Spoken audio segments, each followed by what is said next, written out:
Hello to all my friends out there. So, for those of you who follow me, I've been living in my car from the time I get up until the time I go to bed. And this week I have spent very little money, you guys. Oh my gosh.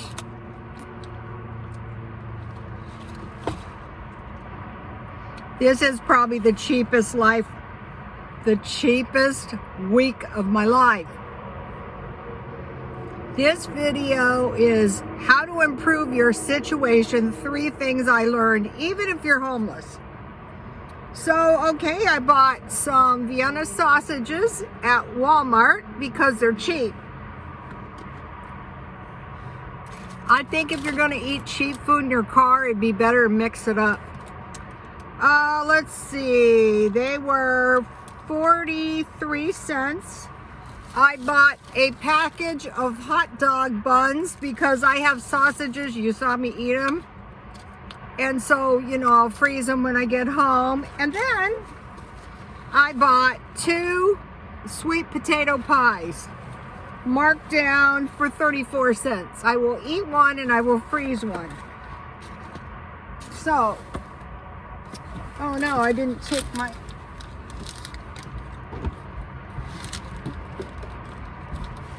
Well, I don't know what I did with my little cutlery thing. That's okay.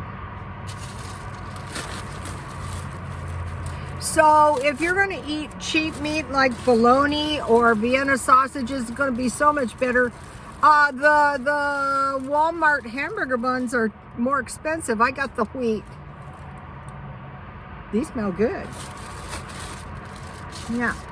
These are easier to get out after I took the juice out and the top off, and the top is outside of my car.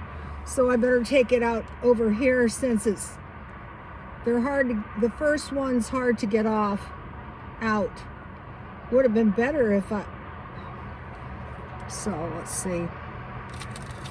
So I'm gonna put 2 of them in here. Uno.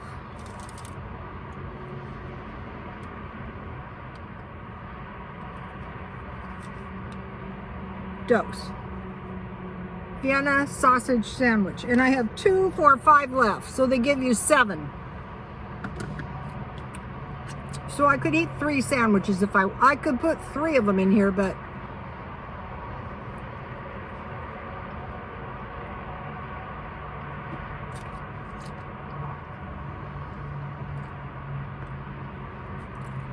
I put a trash bag on my car seat so my car seat doesn't get messed up.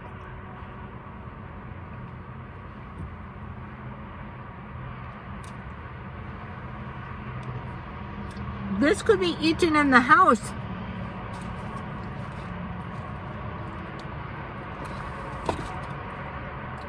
So now, this is what I've learned over the years. The first thing is 1 day at a time. If you have big looming problems and you look at the whole problem, it's going to be so much more stress producing. Like this whole economic thing, you know, if you're like in some kind of bad economic situation, just think about what you can do today and then forget about the rest of it.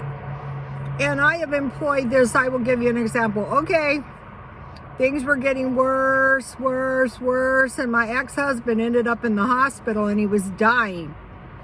So I'm an insomniac. So I said I will stay with him at night. Other people require sleep. So I would work. This is the way it went. I would go home and sleep an hour or 2. I would stay with him until my son got there the next morning. And if I could, I would sleep there in the hospital with him. And now people can't do that. It's very disturbing and bad.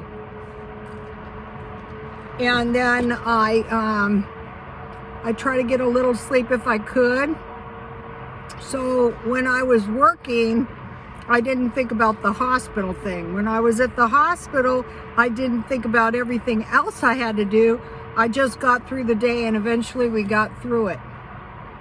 So just one day at a time, say, okay, if you're living in your car, what can I do to make my car living better? Or if I don't have much money, what can I do? This is not bad.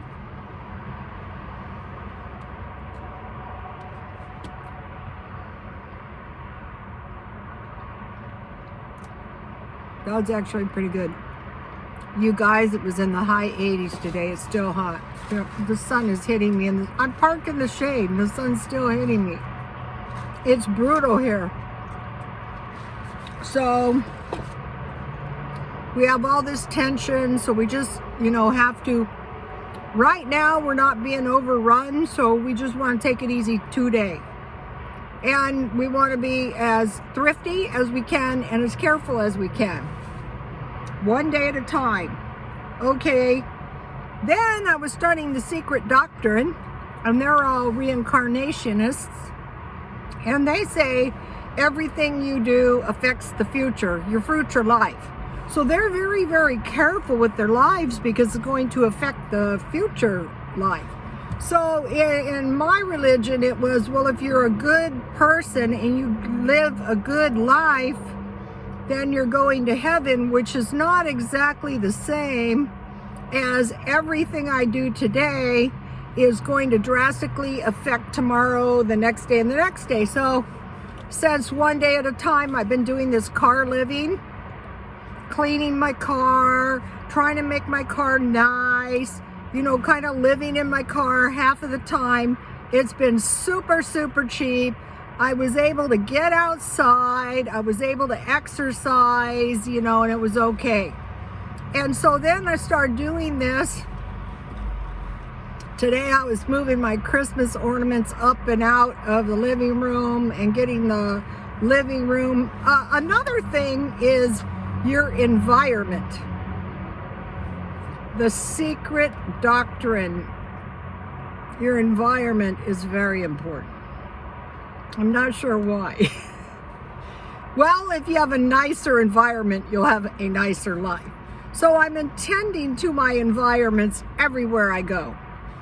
And it is getting pretty darn nice as well. So everything you do today affects tomorrow. Well, for sure, tomorrow is Sunday, and I have 99.9% of the money that I had at the beginning of the last month. And so I don't think people are going to be allowed to live in their cars and live on the streets. I think that's a good way to end up in a FEMA camp or something.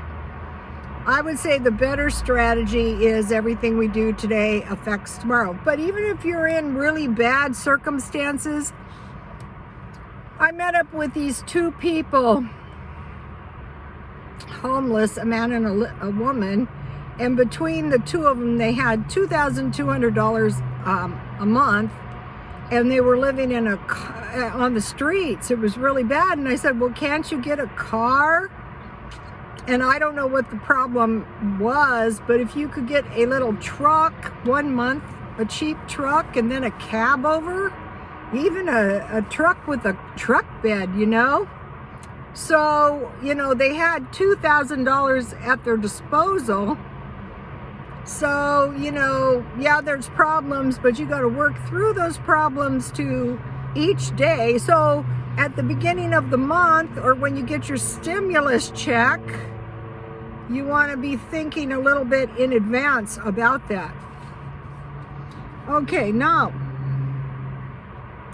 this I learned off the life coach. I was watching these life coaches, and they said, if you read 30 books, that's like a master's degree, and on your subject, you get a master's degree in your subject.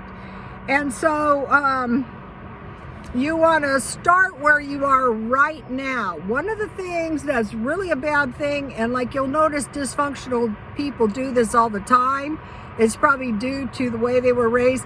As soon as I get through this, everything will be okay. As soon as this happens, as soon as the stimulus check gets here, everything is going to be okay. But it's a better strategy to say, okay, as of today, if I'm living in my car, Now, you know, since I've been out here in the car, no, there's no place I can get out of the sun.